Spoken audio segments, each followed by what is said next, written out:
Local government workers in states that have yet to conduct council elections are concerned about the potential suspension of their allocations from the Federation account.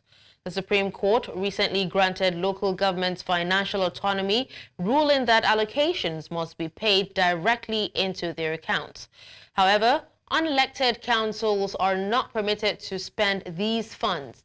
The 11th July 2024 ruling declared that non-remittance of funds by the states unconstitutional. With elections still pending in several states, workers fear their salaries may be at risk. A federal government subcommittee is scheduled to meet this week to discuss implementing the rule. Now, Minister of Justice Lateef Fagbemi is also expected to provide guidance on the next steps as some states rush to hold elections.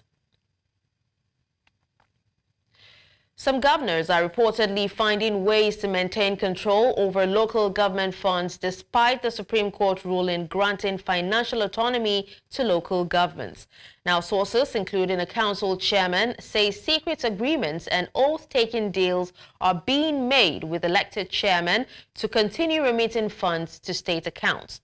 The Supreme Court ruled on 11th July that local government allocations must go directly to their accounts.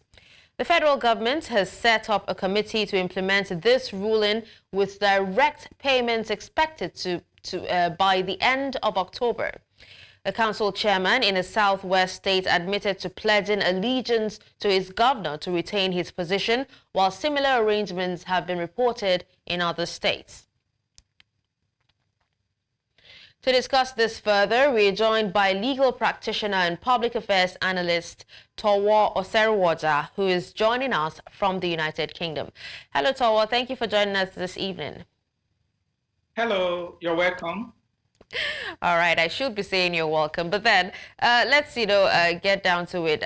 What would you say are the implications of governors' continued control over local government funds despite the Supreme Court financial autonomy ruling? Okay, you see, when the Supreme Court delivered its ruling on the 11th of July 2014, majority of us were we're happy. The celebration is all over because if you understand the structure of Nigeria and the diversity and dynamic nature of Nigeria, the local government plays a prominent role.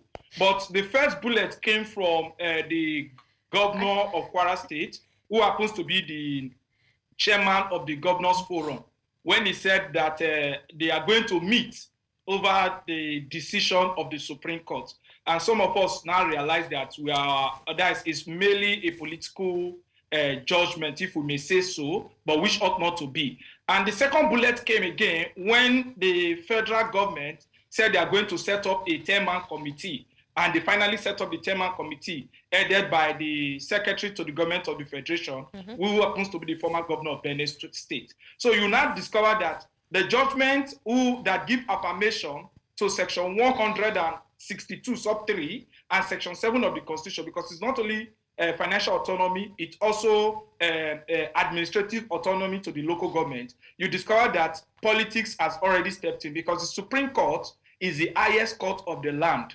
And every decision made by the Supreme Court ought to be followed to the latter, except God, in His infinite mercy, put it aside. Or alternatively, the National Assembly or the State House of Assembly, in which such authority is binding, can amend the said law upon which the Supreme Court made such authority to suit the current situation, to deviate from the Supreme Court authority. They can amend law, and the executive would what? Who are sent to that law. So it is, I think some of us, we believe that it will get to this point. And I'll give you an example, one of the points now that the state government are trying to take charge. You see what happened in Lagos State, the local government of Ali Mosho that was suspended, the local government chairman, by the State House of Assembly.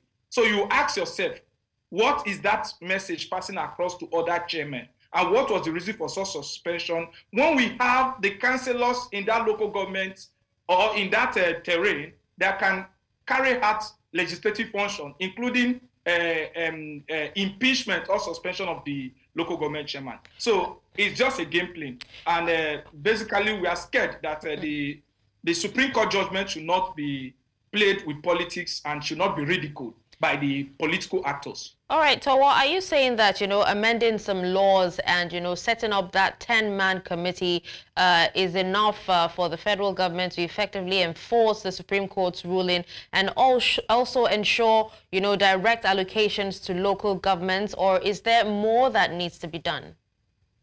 Well, there's no need of setting up a committee. There's no need of setting up a committee.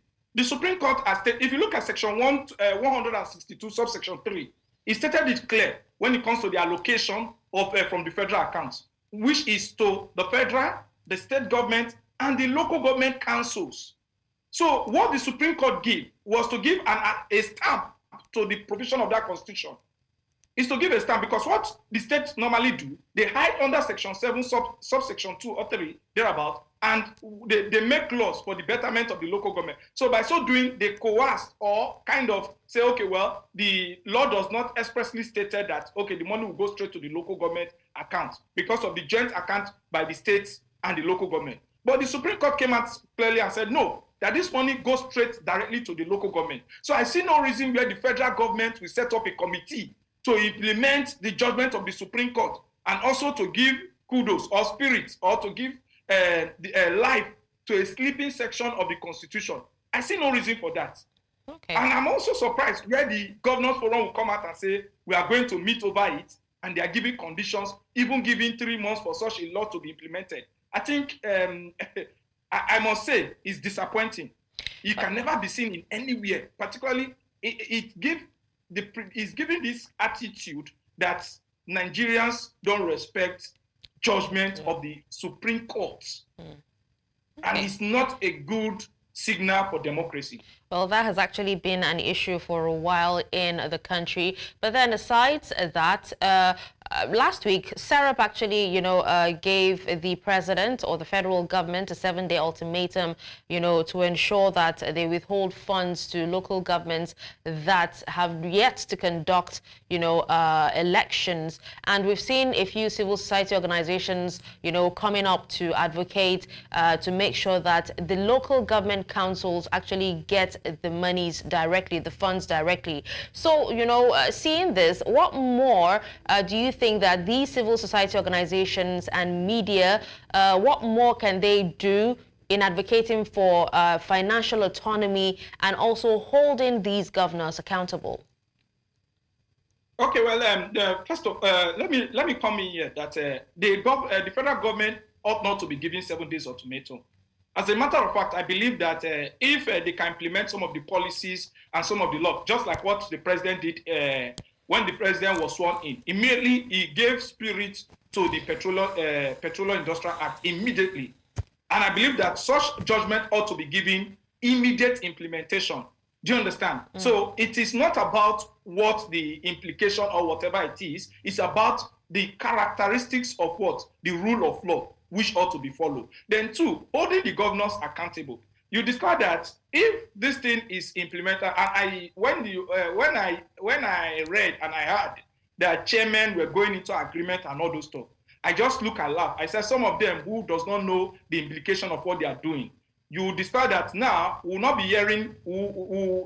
be hearing governors under EFCC nets. We'll be hearing chairman under EFCC nets, because this money will go directly, ought to, and should go directly to the local government. And the local government chairman, who is the #1 officer in that local government, ought to be held accountable. So by the time you start pointing to a governor which the money was not sent to, it becomes an issue. By the time some of them go to jail, I believe we should prepare more prison facility, because 774 local government chairmen, and they decide to go into such an agreement, is going to be a lot of fraudulent scandal, is going to be a lot of corruption issue.